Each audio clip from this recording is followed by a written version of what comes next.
Hey, what's up, guys? Welcome back to another episode of the Boyos Discuss, the podcast where we pick a topic and then shoot the shit about it for a while. This week we're talking about episode 6 of Shenmue the Animation, which is titled Dignified. Usually I've been able to come up with some sort of BS reason for why the episodes are titled the way they are, but for this one I've got nothing. It just doesn't really... I might have something. Okay, go for it. Well, wait. You gotta savor it. Okay. It'll pay off in the future. Okay. Alright. So anyways, I'm Matthew, and I'm joined by my co-host Ben. How's it going? Pretty good. So we have a bit of Shenmue news this week. Sega actually announced basically pre-orders for a statue depicting Ryo and the Heartbeats bar fight from the first game. If you're watching on YouTube, I'll sort of show some images of it, but it's a 10-inch tall statue, and it costs $108, that's US dollars before tax. So hopefully this is a good sign that we're going to get some more merchandise in the future. I'm just... anything really to get Shenmue fans sort of like... And I wish we were monetized to say this, but we're just not. This is just the only thing that's developed. There was some other stuff, like there was an article in I think a Japanese magazine or publication where they were talking to Yu Suzuki and they were like, hey, like, you working on anything? And he was like, I'll be announcing something maybe later this year. But then further on in the like interview, he specifically was like, oh, it's not Shenmue. And it's like, oh. Yeah, right. I just feel like he's like, maybe I'll mention something. And then 6 months down the line, he's like, I'm here to mention that there's no Shenmue news. And goodbye. I think it might be a racing game. Because, like, he, in the past, like, in other interviews, has been like, yeah, it'd be cool if I could do a racing game again. Because he did Hang On, which is, like, a motorcycle racing game. And he also did Outrun, which is, like, a car driving game. They were, like, arcade hits in the 90s. But how are studios still talking about making racing games when Ridge Racer left them all behind? I mean... yeah, never mind that there hasn't been a new Ridge Racer in, like, a decade. It's Ridge Racer! It's untouchable. But that was sort of disappointing in that article that he sort of outright shot that down. But like interestingly, he did say that if they ever do a Shenmue 4, because like Shenmue 3 we've sort of talked about was very much a Shenmue game, and the fact that it wasn't really like a broadly appealing game. Like it has a lot of the tropes of a Shenmue game, and he sort of talked about how if he were to make a fourth game, he would want it to more almost take inspiration from things from like modern open world games. And I'm like, maybe I don't really want that. But then I feel like that would take away from its identity. At this point, you've built such a core audience. Yeah, and I feel like sort of a happy middle ground would be almost doing what like the Yakuza teams are doing, which is like the honest, like I'd say that's where it would have progressed had we had, a Shenmue 3 like immediately after the second one. I feel like that's what we would have sort of gotten anyways, where it's like one city location that's pretty dense in terms of like what you can do. Like there's a lot of side activities. Mm-hmm. There's like a pretty big story going on. That I could completely see. Yeah. Like a Yakuza type. Yeah, yeah. And again, that's not like, it's not my cup of tea, but then I look at it and I'm like, I understand why it's beloved. Like I tried playing Yakuza 0, I think, and I was like, man, it's a little too bombastic. Yeah. Like I think a more sort of grounded story, which is what I feel like Shenmue would be. With the freedom to go and play skee ball or whatever the fuck. Yeah, and with that sort of production value as well, because those games do look really good. Yeah, like for what they are. But I don't know. We'll see if that ever comes to any sort of fruition, or if they're able to get anyone to back that. But before we get into the synopsis, it's worth noting that there are going to be spoilers ahead for both the anime and the game. So we recommend watching the show either on Toonami or Crunchyroll beforehand. So with that out of the way, let's get this discussion started. So we open the episode on basically a synopsis, if you will, of the first 5 episodes. And essentially it's a bunch of screenshots from those episodes to sort of catch people up on what happened in Yokosuka. I don't know that it does the best job of that, because it's like they don't even show them in the order that they happened. Really, like they showed Charlie in one of the later ones, and it's like, that happened in episode 2. I lost my bet. I really thought Shenhua would be walking through her fucking village with nothing going on, being like, "Ooh, somehow this has happened and I know Yeah. about it. I've seen the visions and the prophecies of the Shenmue tree in the mirrors. And this, you remember when Rio went to the Heartbeats bar? It'll be a tale told for the rest of our village's history. So I lost that one. But I mean, technically, we still did. Get I know the, there'd be some bullshit recap. Yeah, That's just anime. You got it. you're not wrong. Yeah. So with that, the boat arrives in Hong Kong, and Rio disembarks, and we see shots of the city, and we see some of the passerby who don't have faces. And this is sort of like anytime there are just random background characters in this, for some reason, now that they're in China, they don't have faces, and it's sort of freaky. I like the Uncanny Valley kind of thing they're doing, where it's like not only do they not have faces, but it's like different animation that's more fluid but less detailed. It's weird. Yeah. Like everybody in the background is very just kind of robotic, but they're like, It's almost like they traced around an actual person, like, moving. yeah. Yeah, it's weird. And, I would love to sit here and tell you all how that's like good, storytelling and, it's like very like, it's what it's like to be in a non-familiar environment and your culture shock. But I think it was just lazy. But I'd like to say that it was an interesting take and I want it to be that, but it just... Yeah, I mean, it is a budget thing, or at least that's what I'm sort of figuring. I'm gonna go with it. I'm gonna leave it at that and go like, yep, good choice. I think the argument directors. can be made that it is like partially an aesthetic thing. Yeah. If you want to, if I made this show, I would stand by that to my grave. I'd be like, no, our budget's fine. This was a choice. We went creative under budget. choice. Yeah, we were under budget. Just like our still frame fucking fight scenes. That was a creative choice. Yeah, there you go. So, out of nowhere, we have a woman on a motorcycle flying towards Rio, and she nearly runs him over. We find out later that her name is Joy, but she tells him that, hey, you're in a different city now. You gotta keep moving in Hong Kong if you don't want to get run over. And she also warns Rio to keep an eye out for pickpockets and then sort of speeds off. This is a little different in terms of where it happens geographically compared to in the game. He's sort of walking along the street and she is going towards a different direction and almost hits him and then keeps going that direction. Whereas in this, she like drives towards the harbor and then does a U-turn from the harbor. Makes no goddamn sense. Yeah, it's weird, and I don't understand why they chose that. He's getting off the boat, and she's like, oh my god, move! And just fucking like almost kills him. And it's like, if she had kept that trajectory, she would have flown off the pier. Yeah. And that speed. So I don't really know why they did that, but I think it's a good scene overall. Like, it is pretty much to a T how it happens in the game. I mean, in terms of like what she tells him. So it's like, yeah, it's how she's introduced in the game. So it's fine. It's weird. Does she get off on fucking torturing newcomers? But from there, we have basically he is going on his way to Wanzai, which is where Master Li Xiaotao lives. And he's walking through this alleyway, and this kid shows up and runs up to him and is like, oh my god, these thugs are threatening to kill me. Like, you need to help me, sir. And the thugs are Sam, Larry, and Coolsy. Shit, here we go again. Yeah, he says, same town, same trash. Or like different town, same trash. And he puts his bag down so that he can fight these goons. And sure enough, it's all a ruse. And basically Wong is like, he fell for it. And he throws the bag to the goons and they all run off in different directions.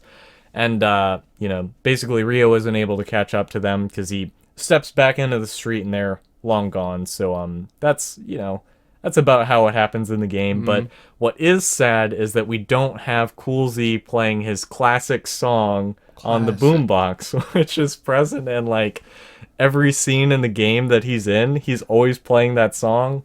Matthew showed this to me before we did this podcast, and it's like the most garbled, compressed garbage JPEG file. It sounds like an F-Zero theme from like the N64. Yeah, no, from the SNES. Oh, it's like Samurai Goro level theme, but compressed to shit. Yeah. Like, imagine if it was reposted 45 times to 10 different subreddits, and that's his theme. Look it up. But it's sort of like, it's a meme in the community, And it's like, Only the Shenmue community could be like, look at that. That's we love precious. it. I love it. I just think it's neat. Yeah. From there, weirdly enough, Rio, he goes to the police for help with his bag, which is not something that happens in the game.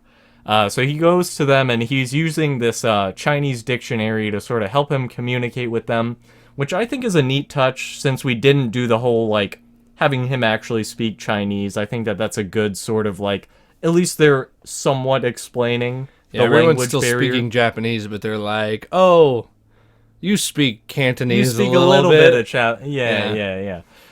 So he has his money and the Phoenix Mirror, which were not in the bag, which is another sort of big change from the game. And the police basically tell him, like, hey, we'll be able to help you if you find a place to stay, since we can't really get in contact with you if you don't have a place of residence. I wanted Rio to buy 364 matchbooks beforehand, and then after his bag gets stolen, sell them all back to at least have some money. Exactly. That's the meta for the game, and it's a travesty that this hasn't been kept. Do they think Yeah, we're we wanted stupid? an entire episode of him buying capsule toys so that he can sell them at the pawn shop in another episode. It makes it more authentic. Yeah. That's how you play the game. Exactly.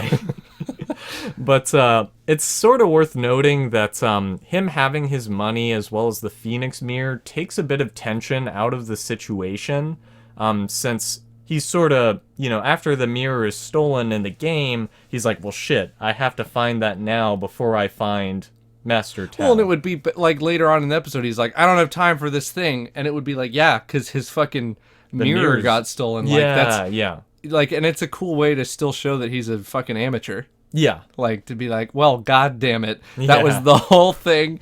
Now Chow Main's gonna come back and eat the whole world. Chow mein.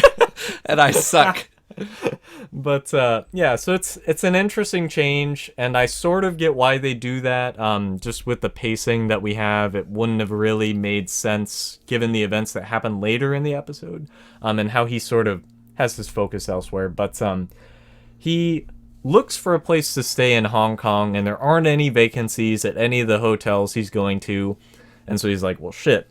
This is sort of a dead end for now. I'll continue my search for Master Tao in the meantime. And he goes to basically the, I guess, neighborhood or part of the city where the apartments are located that Master Tao lives in. And he passes by this park and he sees this old man who's doing Tai Chi there. And the man sort of notices that Rio is watching him do Tai Chi. And he's like, oh, based on your stance, kid, I can tell that you're a martial artist. And he wants to spar with Rio so that he can sort of learn. You use the bitch style. So he's basically like, yeah, let's spar. And Rio is not able to land a hit on the guy whatsoever. And the match ends with the old man, whose name is Jean Min, nearly striking Rio with a move called the Iron Palm. And this is a little different than the games, because in the games, Rio is initially like pulling his moves, like he's not trying to hit him, and the old man is like, what the fuck, dude? Like, just actually try, and Rio does actually try, and he still isn't able to land a hit on him. And he's like, well, shit, you just suck. Like, what are you doing? That I'd be like, yeah, no, normal. Pull your punches. It's a fucking 80-year-old man. But in the anime, he's just like, all right, we're going. And he goes like full force. Like, what if this old man, if an old man like looked like he understood how to fight, like he was practicing boxing, I wouldn't just go like, oh, word, let's spar, and just fucking disintegrate his head with a punch. Just deck him. Turn his brain into a fine powder. I'm not gonna fucking. I was like, God damn, Rio, you better be glad that man can avoid all your terrible punches. After they spar, though, Rio asks him where he can find the Yantin apartments, which is where Master Tao lives. And so Zhenmin points him in the direction. He's like, yeah, they're over there. Just go that way. And so from there, Rio goes to the Yantin apartments, which are pretty much one-to-one with how they look in the game. Like, it's been interesting in terms of how they have adapted certain areas, especially in Yokosuka. Like, they very much based how Yokosuka looks in the anime off of how it looks in real life, whereas in the game they take like basically artistic liberties to sort of make it feel more like, I don't know, like it fits together better, whereas like in the anime they're like, yeah, it looks more accurate to how it does in real life. Whereas in this, I think just by nature of it being in Hong Kong, they couldn't really do, like, I guess in the field research to be like, yeah, here's how it would look in real life. So they do follow the game a little more closely, at least in terms of like that interior. But Rio, he goes in there and he's like, okay, she's in such and such an apartment, and this old lady is there. And she's like, oh, you whippersnapper, you're part of those land sharks. You're trying to get me out of here. Fucking hey, I'll kill you, motherfucker. And he's like, whoa. He's like, what the fuck? And he's like looking through his little Japanese to Cantonese dictionary. And she's like, oh, you're just a tourist. Fuck off. And he's like, no, I'm not a tourist. Like, I'm here to see Master Tao. Where is he? And she's like, oh, like she very much knows that he's being a goober because she's like, oh, him. And so she's like, yeah, you can find Master Tao at Manmo Temple, which it's a little different than how it happens in the game. She will not tell him where the master is, and you have to go on this little, you have to ask other people essentially to figure out where the person is that you're looking for. But it makes sense that they sort of just expedite that and have her tell him to go to Manmo Temple immediately. So from there, he goes to Manmo Temple. I really like the music that they have playing before he enters the temple. It feels like the same sort of vibe that we have as all the music in Hong Kong. It's the first time besides the theme song that I've noticed the music in this anime. Yeah. I was like, ooh, that's nice. And even though it's not a song from the games, I feel like it at least captures that same sort of spirit. And I'm really happy about that. That's one of the things I really like the most about this episode, honestly. But he goes inside Manmo Temple and he sees a woman praying at the altar there, and he asks her if she knows Master Tao.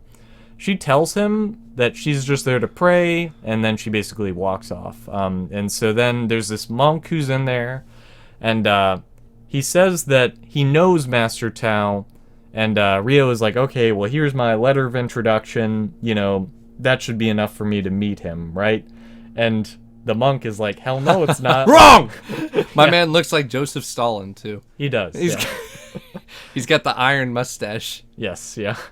But he tells him that the letter's not enough to meet Master Tao, and he'll meet the master when the time is right, which is like very cryptic. In the game, it's more like he's like, you don't have the necessary like martial arts skills to meet the master now. And there's this entire thing where you have to like dust the walls of the temple in the game, and underneath the dust is the words for each of the wudu, which we'll get to later. But he sort of is like, well, what are these things? And they're like, figure them out, and then then I'll let you meet the master, basically. So things go a little differently in the anime, but from there, he heads outside of the temple and he sees the woman who's praying at the altar, and basically talks to her for a little bit, and she explains that she's been coming there every day so that her wish may be granted. I think we're going to get more of that in later episodes. We get a bit of it in the game,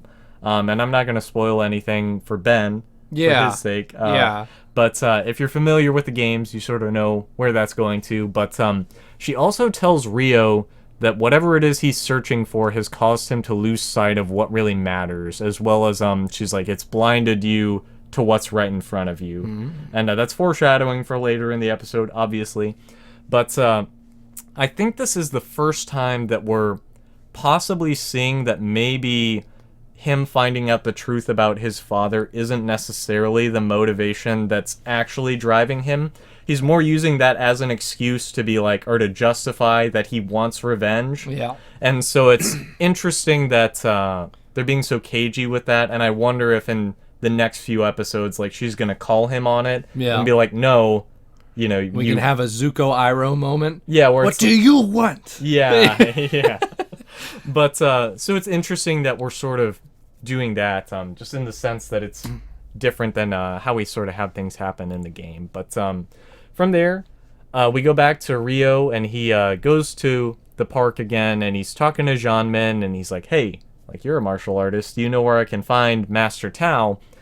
And Jean-Min is like, okay, I'll give you a hint if you're able to cover the ground with leaves from a nearby tree. And he teaches him this move called the Iron Palm, which he used on him during the sparring match. Like, that was the move he almost hit Ryo with. And so it's like, it's sort of come full circle, I guess, a little bit. And he's like, yeah, I'll teach you this move, and if you're able to cover the ground with leaves, then I'll tell you my hint. And so Ryo tries it on the tree, and he's only able to make a single leaf fall. That's pretty funny. And the old man laughs at him, and he's like, "You fucking suck." What's your palm made out of, marshmallows? But from there, we have Joy riding through town on her motorcycle, and she notices Wong. He's sort of hanging out on the street. Wong is that kid who stole Ryo's bag earlier, and Wong looks really sort of disappointed. He's not really happy, and she said, "Why the Wong face?"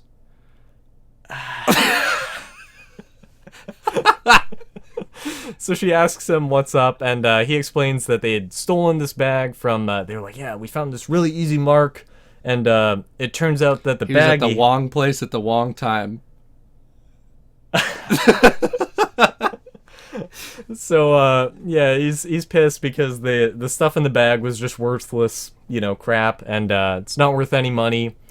And he's like, yeah, it was just this Japanese tourist. And Joy is essentially able to put two and two together that it's probably Ryo that got his bag stolen. And so that scene sort of ends, and we go back to the park with Ryo.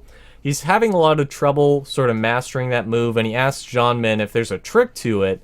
And Jean-Min, he does sort of the classic like martial arts master thing. He's like, you just need to keep practicing. There's no instant noodle method to mastering the technique. I appreciated the instant noodle comment. Yeah. It's like, bitch, we're not making ramen. We knocking leaves down, dog. This is real man's work. So he says that while mastering moves may have come quickly to Ryo in the past, he's not going to have the same sort of luck in Hong Kong. And Ryo sort of reflects on that. Back to when he was a kid practicing martial arts with his father. And he's like, yeah, when he tried doing this one move as a kid, he fucking wasn't very good at it. And then it flashes forward to when he's the age he is now, practicing the same move with his father. And he's a lot better at it. So he's like, oh, like I just need to keep persevering and I'll get better at it. But sort of from there, we have, after he's practiced for the day, he's just sort of walking around town at night, and there's these goons at this bar, and they're called the Poison Brothers, and they basically pick a fight with Ryo after being like, hey, kid, like, do you need any help with anything?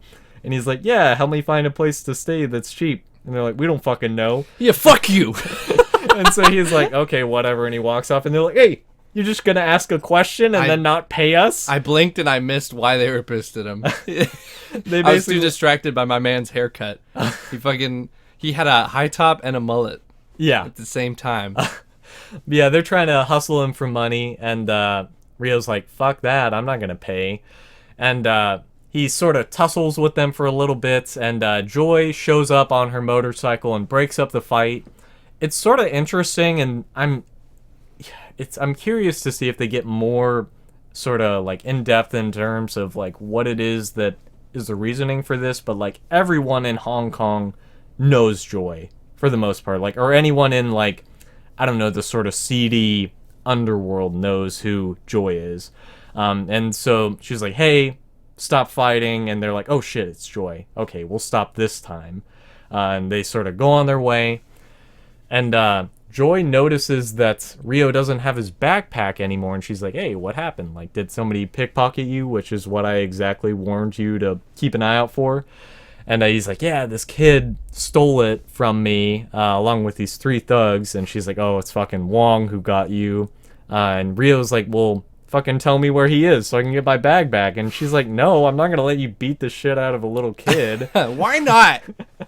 And she sort of explains that Wong is an orphan and that he's just doing what he needs to survive. And we get this sort of interesting, I don't know, world building, and that they talk about how Hong Kong is getting turned over from the UK to China, and everyone's sort of on edge, and they aren't really looking out for each other anymore, since they don't know what's going to happen once the UK sort of gives control over for Hong Kong. So that's interesting because they never talk about that in the game, but I think it's a cool... Yeah, it reminds you when this is. You're like, Yeah. oh yeah. Yeah. So it's interesting world building, and we sort of see a brief flashback from Joy's past where she's like, yeah, people get dealt a raw deal here, and you just sort of accept it. And we see a flashback of her as a kid, which is something we haven't seen in the game, so I'm curious to see where we go in terms of that,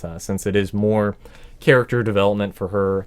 But from there, after that conversation with Joy, she offers to help him at least find a place to stay, and she takes him to the Come Over Guest House, which is this basically sleazy motel sort of thing, and she tells him that he'll get a discount if he mentions her name, and that's when she's like, oh yeah, my name's Joy, by the way.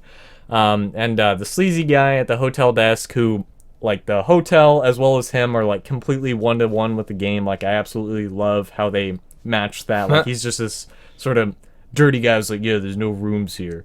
And then he's like, oh, Joy told me to come here. And he's like, oh, shit. Okay, here's a room key. It's like, I just absolutely got the vibe that she's like a prostitute.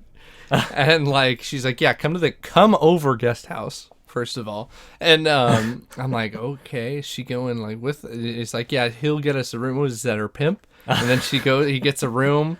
I thought she was going to like meet him up there, and I was going to go, whoa, bitch. They, in the game, they allude to the fact that maybe she's like related, like her father's involved with a crime family or something like that. And since she's the daughter of like a crime lord, everyone in town is like, well, shit, we can't mess with her. Like, we have to do what she says. But it's never explicitly said. It's just something that's sort of implied. But he goes upstairs to his room and opens the window and sees that Joy's still out there on her motorcycle. And he tells her his name, and then she rides off after that. So we get a brief scene following that where Shenhua is in China, and she's looking at this tree and notices that it's beginning to blossom, and she's like, oh, look at that. And that's the end of the scene, and I'm like, that's weird. Why did we do that? Like, I don't know. But it's possibly the Shenmue tree. In fact, I'm pretty sure that it is, just based on like the scenery around it. But from there, it's just a very brief scene, and everything with Shenhua has been really dumb and really unnecessary. This one especially, though. Yeah. Like, I'm like, she says one word, I think. Like, it's just one word. Like, she goes like, it's blossoming. Yeah, like 2 words, and then that's it. And then wow. Yeah. So, I mean, it is what it is, I guess. But the next morning, Ryo goes back to practicing the iron palm on the tree at the park, and Jeanmin notices that he's beginning to get the hang of the move. He's starting to get at least some leaves to come off the tree. And Ryo talks to him, and he's like, hey, what style of Tai Chi was it that you were doing? Since he didn't think that Tai Chi was really used to fight. And Jeanmin explains that, with most martial arts fighting styles, it starts off as force and then develops into gentleness. But Tai Chi is the opposite, and that it starts off gentle and then develops into force. And that sort of leads into Ryo asking, like, well, aren't martial arts used to fight? Like, that's the goal, right? And Jeanmin's like, no, that's not, like, the intention for martial arts. He was like, what? Yeah, so it's this interesting thing where it's like, you would have thought that his father would have taught him that that's not what martial arts for. It's like Ryo's got a 5-year-old's understanding, not of, like, the moves or the fighting, but of, like, the philosophy, where it's like, wait, earlier, you're saying I have to train to get better? And have patience? Man, wait. Oh, I remember doing that once. Yeah. All right. And then it's like, oh, it's not just for beating people up. That's like the first shit that they, like, I knew that. Yeah, and I'm almost wondering if, like, what they're sort of getting at is that Ryo's father's version of martial arts was maybe about fighting. And, like, Ryo almost has sort of an arrogance to him in terms of, like, things came really easy to him before. He has just sort of natural talent. We see that in that tournament at the beginning where no one can lay a hand on him. Mm. So it's sort of like maybe we're having more hubris almost, and it's like maybe that's sort of what Iwao taught him. Like he didn't teach him that. He's riding that AP class high. He's like, yeah, I'm better than everybody. Basically. And he gets to college and he's like, oh shit, I suck. But I don't know. It's interesting, and so it's this sort of realization for Rio that he's like, oh, martial arts aren't used to hurt people, and from there we have Rio meeting up with Joy after this realization, and he's like, hey, if you tell me where Wong is so I can get my backpack, I won't lay a hand on him. I won't beat him up, basically. And from there, Joy's like, okay, I guess I'll tell you, as long as you promise not to hurt him. So Rio finds Wong in Pigeon Park and chases him down. We get a pretty good, basically, interpretation of the QuickTime event to chase Wong through the city. And he leads them to the goons from earlier. And instead of mopping the floor with them, like he does in the game, he basically uses the Iron Palm move that he's been practicing on the tree to freak them out a little bit. He pulls it basically so it's like an inch from where they are, and they're like, oh shit, he's... Ooh. Yeah, and so they are like, okay, like, we'll do whatever. And Wong is like, okay, come over here. He lives on this boat in the pier, and he gives him his backpack, and Rio's like, yeah, you need to fucking watch out for who you steal from in the future, kid. And then walks off. But from there, he goes back to the park, and Rio is finally, now that he's sort of had this realization, able to cover the ground with leaves completely. He uses the Iron Palm, and it's a pretty cool scene. Like, I'm glad that we see some growth of him as a martial artist. That isn't something that we really have seen in the first 5 episodes. Like, they've implied that he has grown, but we didn't actually see it, just in the fact that he beats Chai in the first episode, and then in the last episode, Chai's like, oh, you've gotten stronger. It's like, but he beat you before.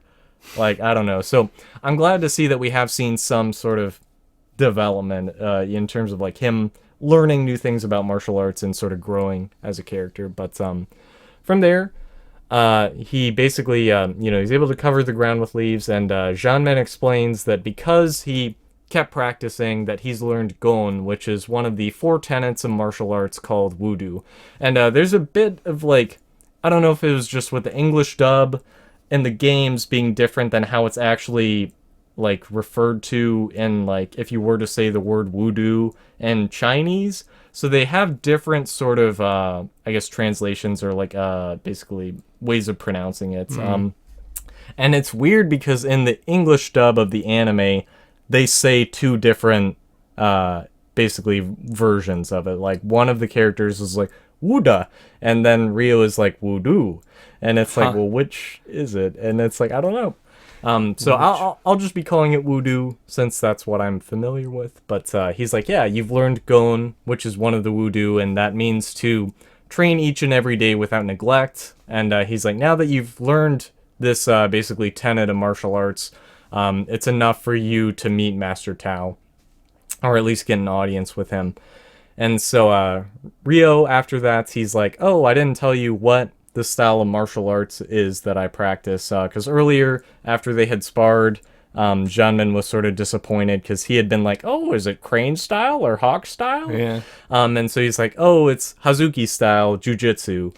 And he's like, oh, okay, like that's cool that that's something that your dad taught you, and like that's a really good gift to Precious. have. Yeah.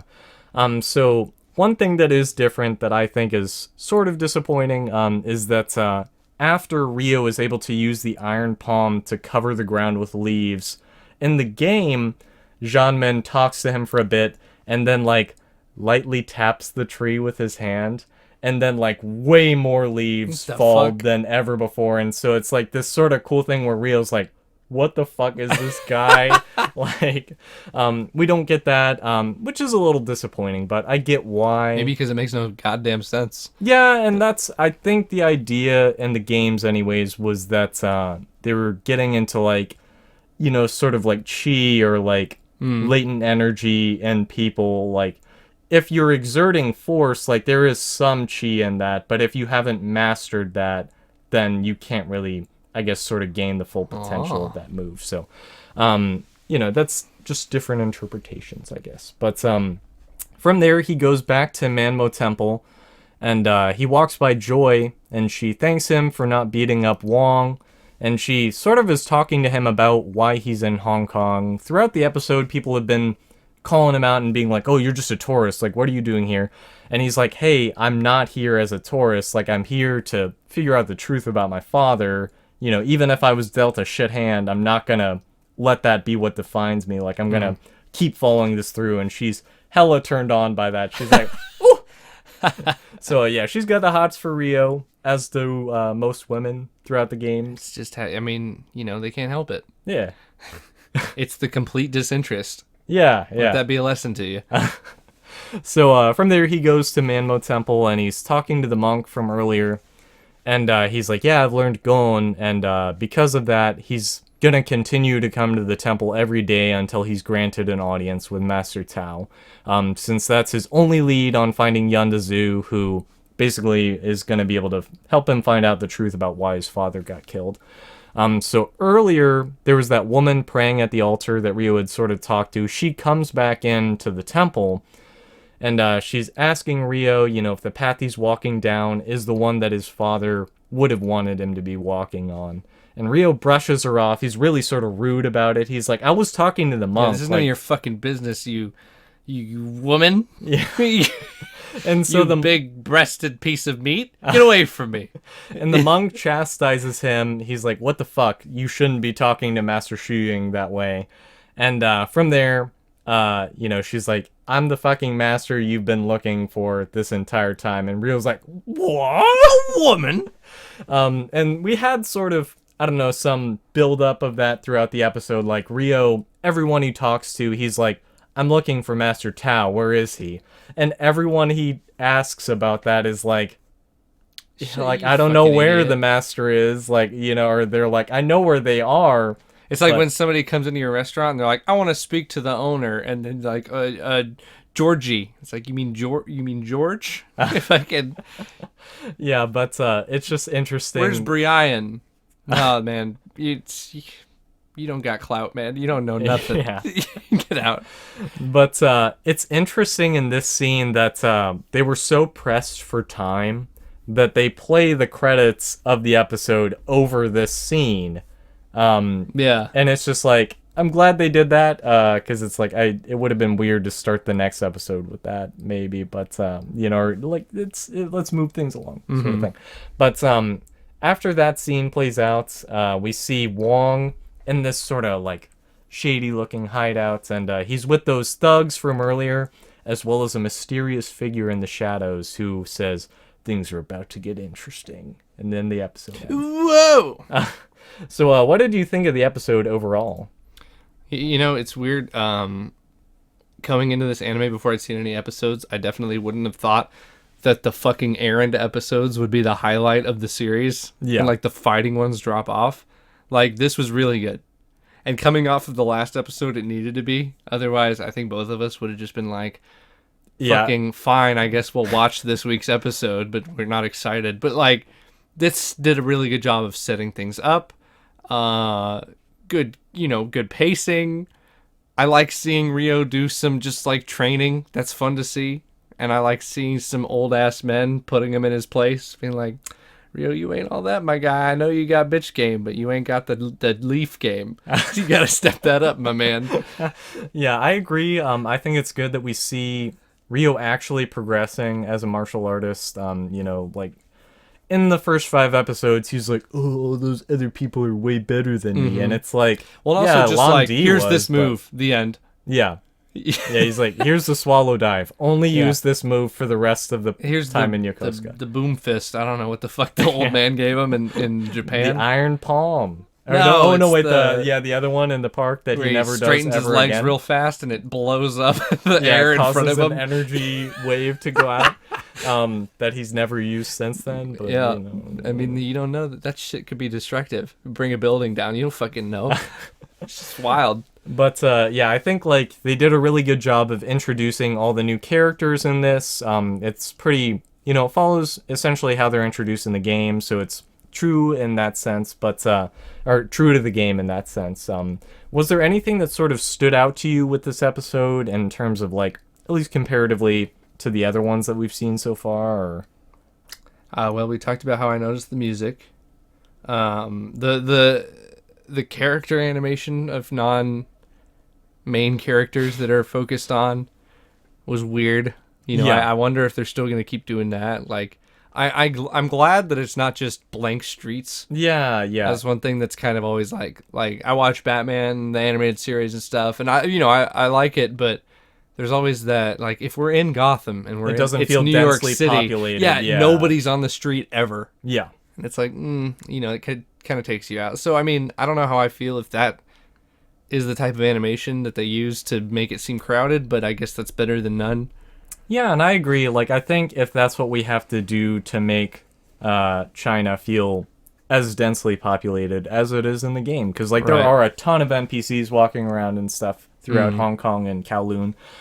So if that's what we got to do, then I'm totally okay with it. It sort of, like you were saying earlier, it adds to this sort of fish out of water thing a bit for Rio, where Yokosuka, like, that was his hometown. He knew a lot of the people, whereas here it's like there are just way too many people to even get to know, and so it's sort of interesting. But The women and the fan service also kind of sticks out now, because like in the last few episodes, what was his Nozomi? Yeah, she at least was like wearing a full sweater and everything, and like, yeah, she was still like way too hot with nothing wrong, with no blemishes, no nothing. yeah. But like these women now with like Joy and the Master are just like fucking 10 out of 10 They're very runway well models, endowed, yeah. and super huge boobs and tiny waists, and it's like, Yeah, all right, yeah. this. Thank you. I remember Anime. now that I'm watching an anime. Thank you. I'm a man of culture. Yeah. Anime. Like, even fucking Joy's motorcycle brake lights look like a fat, plump ass cheek. And I'm just like, Jesus, was that necessary to have a bubble butt bike? But so sort of jumping off of that, we were introduced to a lot of new characters in this episode. What do you think of them? Like, do you think that they did a good job of introducing them, or? Yeah, it's not characters that I haven't seen before. But, they're always kind of fun to see again. Like, I'm just saying, like, different incarnations of the old man that's like, oh, you don't think I can whoop your ass, do you? Yeah, Just yeah. because I can't wipe my own doesn't mean I can't put you in the ground, sonny.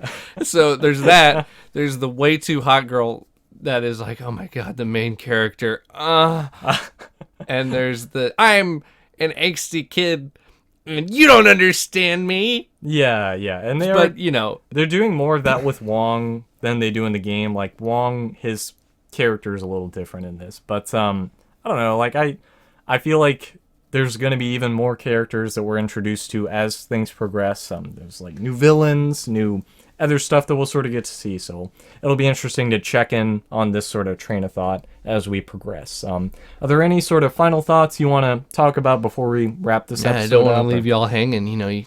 We asked why this episode was called Dignified. Fucking, I think because like the old man is like, oh, Rio, what do you think about martial arts? You think it's just for beating cheeks? Nah, man, it's more dignified. You gotta take your time and you gotta flow. You flow with the movements, There and not you be go. so I'll take that. so yeah. attacky. Yeah, that's at least something that vaguely, like, the argument can There be you go. made. He's a more dignified teacher. There you go. Yeah. Boom. Yeah. All right. It's not like the women are less dignified, but the men, the old teacher, that's the dignification. So there you go. Chew on that one. With that, that's going to do it for today's episode of the Boyos Discuss. If you enjoyed it and you're watching on YouTube, then we'd really appreciate it if you'd like the video and subscribe to the channel. Let us know what you thought of this episode of the anime in the comment section below. Anyways, guys, until next time. It's a little bit funky, but a little bit touchy. It's a little bit less because I'm now with Craig. It's a little bit funky, but a little bit touchy. It's a little bit less because I'm now.